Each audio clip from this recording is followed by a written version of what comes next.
Hello, and welcome to Tales for Life. In each episode of this podcast, we'll explore a folk or fairy tale from a different culture or region and discover the life lessons, values, and morals they offer that we can use today.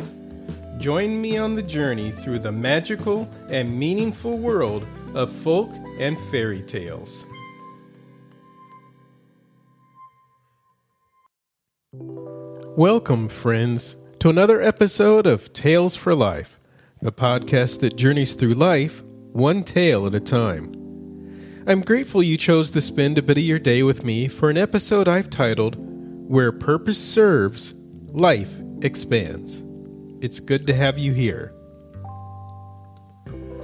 A lot of us spend years wondering what our purpose is or how we're supposed to find it. But the truth is, it often shows up early, tucked inside something that brings a little more peace or joy to the people around us, and to us too.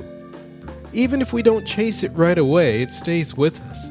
It lingers in the back of our minds, becomes part of who we are, and keeps tugging at us until we finally pay attention. But pursuing that purpose isn't always easy, and that's usually why so many of us hesitate. It can ask us to give something up or to step into places that stretch us. And while that can be hard, it's always worth it. Life is full of opportunities waiting to meet us. But they don't come to us by accident. They come when we move toward them, not with anger or grim resolve, but with devotion, heart, and a willingness to keep going. And that brings us to today's tale, a story about a young man who follows a calling that serves others and discovers how much larger life becomes when he does so. Settle in with me as we step into the language of the birds and see what it has to teach us.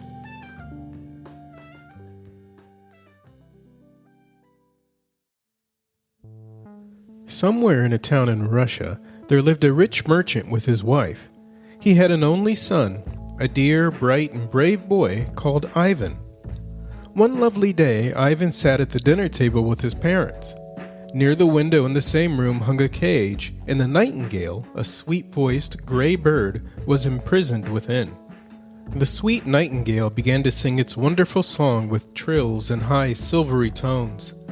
The merchant listened and listened to the song and said, "How I wish I could understand the meaning of the different songs of all the birds. I would give half my wealth to the man, if only there were such a man, who could make plain to me all the different songs of the different birds." Ivan took notice of these words, and no matter where he went, no matter where he was, no matter what he did, he always thought of how he could learn the language of the birds. Sometime after this, the merchant's son happened to be hunting in a forest. The winds rose, the sky became clouded, the lightning flashed, the thunder roared loudly, and the rain fell in torrents. Ivan soon came near a large tree and saw a big nest in the branches. 4 small birds were in the nest. They were quite alone, and neither father nor mother was there to protect them from the cold and wet. The good Ivan pitied them, climbed the tree, and covered the little ones with his caftan, a long-skirted coat which the Russian peasants and merchants usually wear. The thunderstorm passed by, and a big bird came flying and sat down on a branch near the nest, and spoke very kindly to Ivan. "Ivan, I thank thee. Thou hast protected my little children from the cold and rain, and I wish to do something for thee. Tell me what thou dost wish." Ivan answered, "I am not in need. I have everything for my comfort. But teach me the bird's language. Stay with me 3 days, and thou shalt know all about it." Ivan remained in the forest 3 days. He understood well the teaching of the big bird and returned home more clever than before.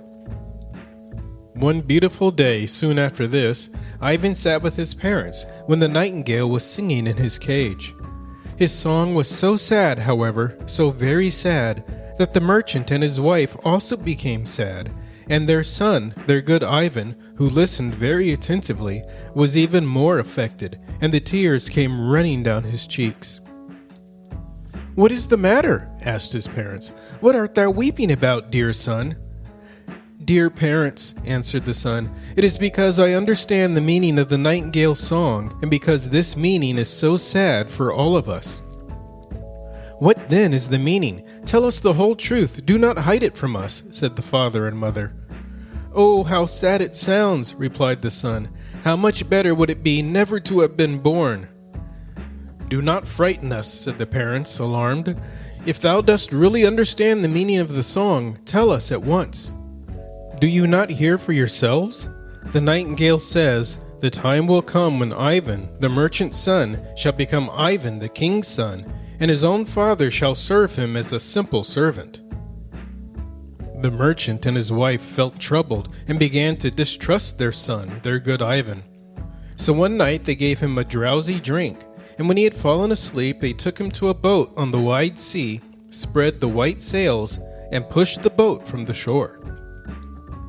For a long time the boat danced on the waves, and finally it came near a large merchant vessel, which struck against it with such a shock that Ivan awoke.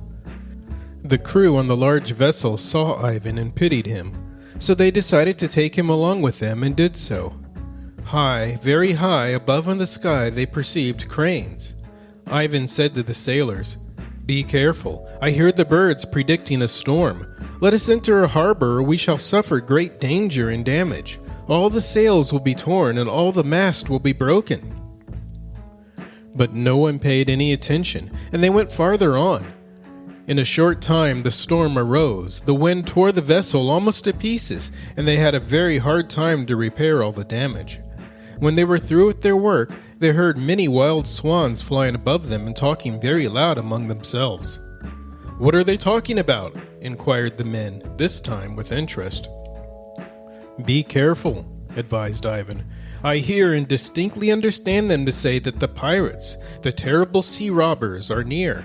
If we do not enter a harbor at once, they will imprison and kill us." The crew quickly obeyed this advice, and as soon as the vessel entered the harbor, the pirate boats passed by, and the merchants saw them capture several unprepared vessels. When the danger was over, the sailors with Ivan went farther, still farther. Finally, the vessel anchored near a town, large and unknown to the merchants. A king ruled in that town who was very much annoyed by 3 black crows. These 3 crows were all the time perching near the window of the king's chamber.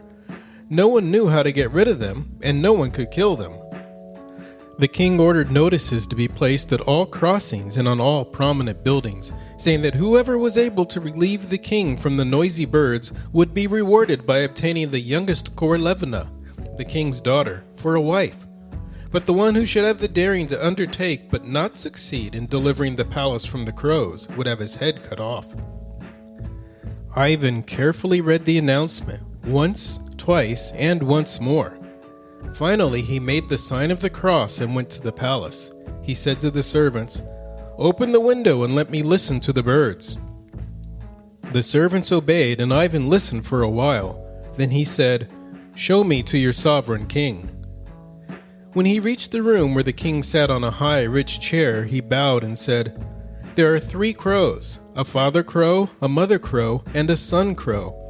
The trouble is that they desire to obtain thy royal decision as to whether the son crow must follow his father crow or his mother crow." The king answered, "The son crow must follow the father crow." As soon as the king announced his royal decision, the crow father with the crow son went one way, and the crow mother disappeared the other way, and no one has heard the noisy bird since. The king gave 1/2 of his kingdom and his youngest Korlevna to Ivan, and a happy life began for him. In the meantime, his father, the rich merchant, lost his wife, and by his fortune also. There was no one left to take care of him, and the old man went begging under the windows of charitable people. He went from one window to another, from one village to another, from one town to another. And one bright day he came to the palace where Ivan lived, begging humbly for charity. Ivan saw him and recognized him, ordered him to come inside and gave him food to eat, and also supplied him with good clothes, asking questions. "Dear old man, what can I do for thee?" he said. "If thou art so very good," answered the poor father, without knowing that he was speaking to his own son, "let me remain here and serve thee among thy faithful servants." "Dear, dear father," exclaimed Ivan, "thou didst doubt the true song of the nightingale, and now thou seest that our fate was to meet according to the predictions of long ago." The old man was frightened and knelt before his son, but his Ivan remained the same good son as before, took his father lovingly into his arms, and together they wept over their sorrow. Several days passed by, and the old father felt courage to ask his son, the Korolevich, "Tell me, my son, how was it that thou didst not perish in the boat?" Ivan Korolevich laughed gaily. "I presume," he answered, "that it was not my fate to perish at the bottom of the wide sea, but my fate was to marry the Korolevna, my beautiful wife, and to sweeten the old age of my dear father."